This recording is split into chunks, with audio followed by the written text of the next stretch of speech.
Shopping for a PEMF machine isn't just about brand names, the technicalities matter.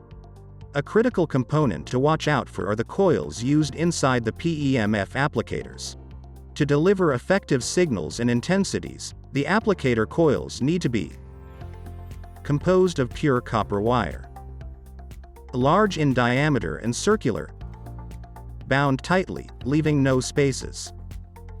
The use of weak, thin wire is ineffective.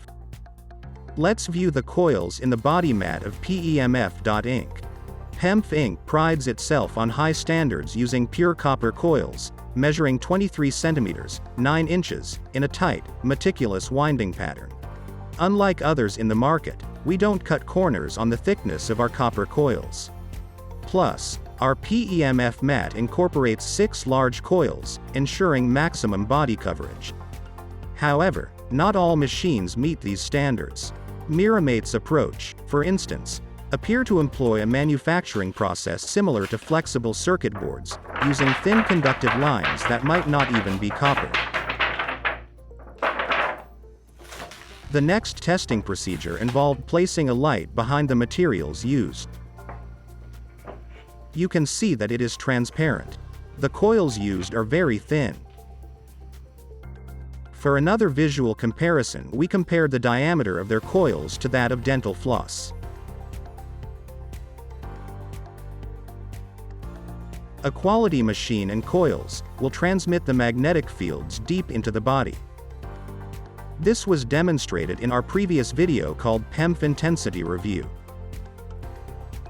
The magnetic field in our machine was able to penetrate through 6 yoga blocks. But, using the same detection meter, the magnetic fields was unable to pass through just 1 yoga block of the competitor. Let's view the material quality used for the body mat applicators.